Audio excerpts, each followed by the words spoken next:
पवित्र बुद्धवाणी। गौतम बुद्ध शासन में बिछुड़ी संघ की शुरुआत कैसे हुई।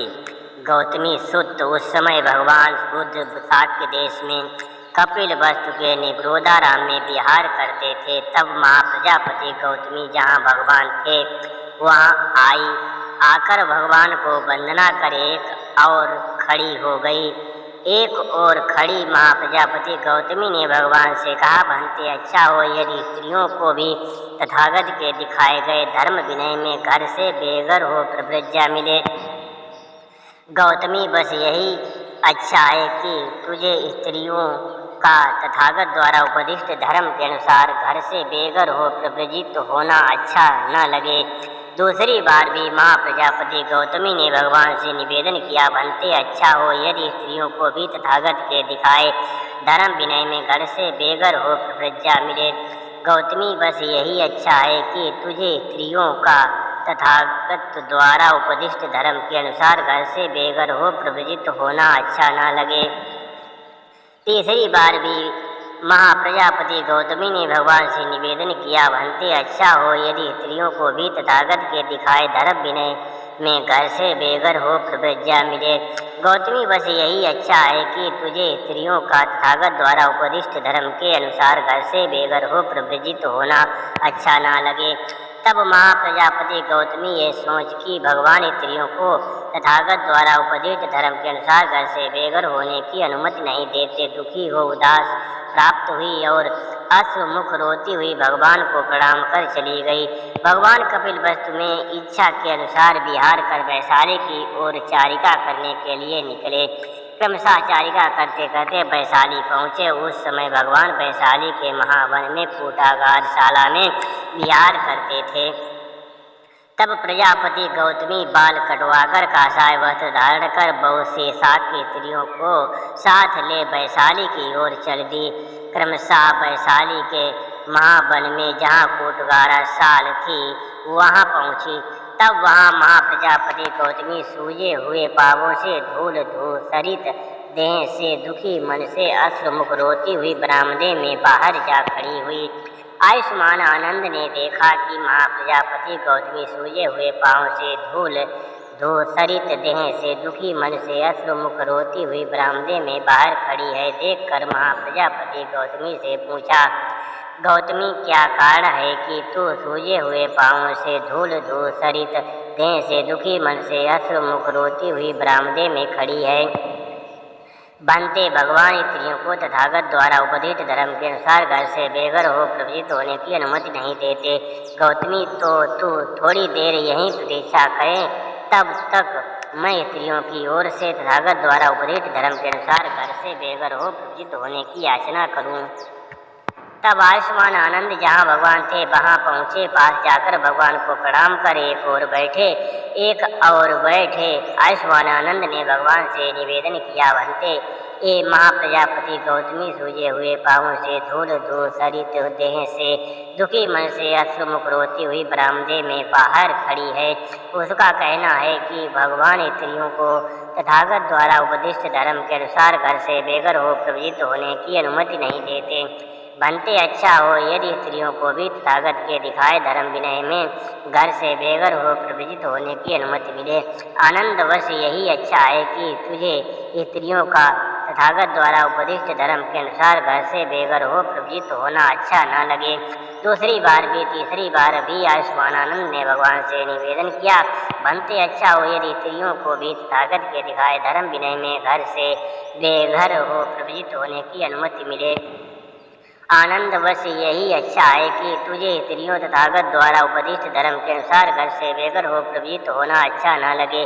तब आयुष्मान आनंद के मन में आया कि भगवान स्त्रियों को तथागत द्वारा उपदिष्ट धर्म के अनुसार घर से बेघर हो प्रवृत्त होने की अनुमति नहीं देते। क्यों न मैं एक दूसरे ढंग से भी भगवान से स्त्रियों की ओर से तथागत द्वारा उपदिष्ट धर्म के अनुसार घर से बेघर हो प्रवृत्त होने की याचना करूं।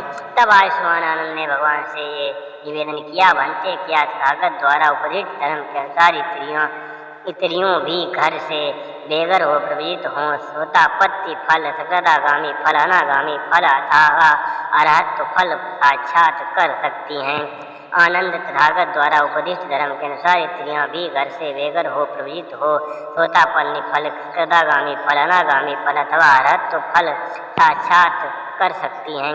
भंते यदि तथागत द्वारा उपदिष्ट धर्म के अनुसार स्त्रियों भी घर से बेघर हो प्रवृत्त हो सोतापत्ति फल, कृदागामी फल, अनागामी फल अथवा अरहत्व फल भी साक्षात कर सकती हैं तो भंते महाप्रजापति गौतमी बहुत उपकार करने वाली है, भगवान की मौसी है, अभिभाविका है, पोषण करने वाली है, दूध देने वाली है। भगवान की जननी के शरीर त्याग करने पर उसने भगवान को स्तनपान कराया है। भंते अच्छा हो यदि स्त्रियों को भी तथागत के दिखाए धर्म विनय में घर से बेघर हो प्रवृत्त होने की अनुमति मिले। आनंद यदि महाप्रजापति गौतमी 8 गर्व धर्मों को गंभीर शर्तों को स्वीकार करे तो यही उसकी उपसंपदा बिछुड़ी बनाने का संस्कार हो। नंबर 1, चाहे बिछुड़ी 100 वर्ष की भी उपसंपन्न हो और चाहे बिच्छू उसी दिन उपसंपन्न हुआ हो तो भी बिछुड़ी को ही उसका अभिवादन प्रत्युत्थान मानन हाथ जोड़ आदि योग कर्म करना होगा। ये पहली गंभीर शर्त है जिसे स्वीकार करना होगा, मानना होगा, पूजना होगा और जीवन भर पालन करना होगा। नंबर 2, ऐसे आवास निवास स्थल आश्रम में नहीं रहना होगा जहाँ रहते हुए किसी भिक्षु के पास जाकर धर्म सुनने की गुंजाइश न हो। ये दूसरी गंभीर शर्त है जिसे स्वीकार करना होगा, मानना होगा, पूजना होगा और जीवन भर पालन करना होगा। नंबर 3, प्रति आधे महीने पर उसे भिक्षु संघ में 2 धर्मों बातों की आशा रखनी होगी, उपोषित प्रश्नों की तथा उपदेश सुनने की। ये तीसरी गंभीर शर्त है जिसे स्वीकार करना होगा, मानना होगा, पूजना होगा और जीवन भर पालन करना होगा। नंबर 4, वर्षावास कर चुकने पर भिक्षुड़ी को भिक्षु संघ तथा भिक्षुड़ी संघ दोनों संघों में और देखें सुने तथा संदिग्ध तीनों प्रकार के दोषों को लेकर प्रवारणा करनी होगी। ये चौथी गंभीर शर्त है जिसे स्वीकार करना होगा, मानना होगा, पूजना होगा और जीवन भर पालन करना होगा। नंबर 5, संघादि शेष नामक गंभीर अपराध हो जाने पर भिक्षुणी को दोनों संघों में पक्ष भर का मानत्व प्रायश्चित करना होगा। ये 5वीं गंभीर शर्त है जिसे स्वीकार करना होगा, मानना होगा, पूजना होगा और जीवन भर पालन करना होगा। नंबर 6, 2 वर्षावास तक विकाल भोजन से विरत रहने के संबंध में छठे शील सहित 5 शीलों की सतत अभ्यासिनी भिक्षुणी को दोनों संघों में उपसंपदा ग्रहण करनी होगी। ये छठी गंभीर शर्त है जिसे स्वीकार करना होगा, मानना होगा, पूजना होगा और जीवन भर पालन करना होगा। नंबर 7, भिक्षुणी को किसी भी उपस्थिति में भिक्षु को गाली आदि नहीं देनी होगी। ये 7वीं गंभीर शर्त है जिसे स्वीकार करना होगा, मानना होगा, पूजना होगा और जीवन भर पालन करना होगा। नंबर 8, आज के बाद से भिक्षुओं को कुछ कहने का उपदेश द्वार बंद हुआ, किंतु भिक्षुओं का भिक्षुणियों को कुछ कहने का उपदेश द्वार खुला है। ये 8वीं गंभीर शर्त है जिसे स्वीकार करना होगा, मानना होगा, पूजना होगा और जीवन भर पालन करना होगा। आनंद याद महाप्रजापति गौतमी इन 8 गंभीर धर्मों को स्वीकार करती है तो ये उसकी उपसंपदा हुई। तब भगवान ने इन 8 गंभीर धर्मों को जान लेने अंतर अनुसमान आनंद द्वारा महाप्रजापति थी वहाँ पहुँचे। पास जाकर महाप्रजापति गौतमी से बोले, गौतमी यदि तू इन 8 गंभीर धर्मों को स्वीकार करे तो एक ही तेरी उपसंपदा होगी, चाहे भिक्षुड़ी 100 वर्ष। ये 8वीं गंभीर शर्त है जिसे स्वीकार करना होगा, मानना होगा, पूजना होगा और जीवन भर पालन करना होगा। भंते आनंद, जैसे कोई शौकीन स्त्री या अल्प वयस्क या तरुण पुरुष सिर में स्नान करके उत्पल की माला या चमेली की माला, मोतियों की माला को दोनों हाथों में ले उसे सिर पर रखता है, ऐसे ही भंते मैं इन 8 गुरु धर्मों को स्वीकार करती हूँ। तब आयुष्मान आनंद जहाँ भगवान थे वहाँ गए, जाकर अभिवादन कर प्रणाम कर एक और बैठे। आयुष्मान आनंद ने भगवान से एक कहा, भंते प्रजापति गौतमी ने 8 गर्व धर्मों को जीवन भर पालन करने के लिए स्वीकार किया। आनंद, यदि ताकत द्वारा उपदिष्ट धर्म में स्त्रियाँ प्रवृत्तियाँ न पाती तो ये शासन चिरस्थायी होगा। धर्म 1000 वर्ष तक ठहरता, लेकिन मैं चूंकि आनंद तथागत द्वारा उपदिष्ट धर्म में स्त्रियाँ प्रवृत्त हुई, अब शासन चिरस्थायी न होगा। धर्म सिर्फ 500 वर्ष ही ठहरेगा। आनंद जैसे बहुत स्त्री वाले और थोड़े पुरुषों वाले कुछ के चोरों द्वारा आसानी से ध्वंसनीय नष्ट होते हैं, इसी प्रकार आनंद जिस धर्म विनय में स्त्रियाँ प्रवृत्तियाँ पाती हैं वो धर्म विनय चिरस्थायी नहीं होता।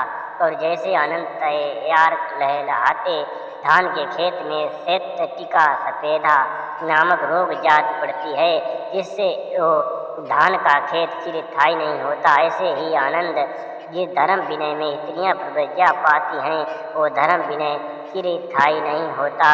जैसे आनंद तैयार गन्ने के खेत में जेष्टिका नामक रोग लाल रोग जात पड़ती है, जिससे वो गन्ने का खेत चिरस्थायी नहीं होता, ऐसे ही आनंद जिस धर्म विनय में स्त्रियाँ प्रवृत्तियाँ पाती हैं वो धर्म विनय चिरस्थायी नहीं होता। आनंद जैसे आदमी पानी को रोकने के लिए बड़े तालाब की रोकथाम के लिए तटबंध बांधे, उसी प्रकार आनंद मैंने रोकथाम के लिए बिछुड़ियों के जीवन भर अनुल्लंघनीय 8 धर्मों को धर्म स्थापित किया। गौतमी सूत्र समाप्त।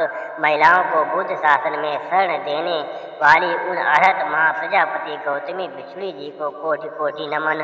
नमो बुद्धाय। जय सम्राट अशोक महान। जय भीम।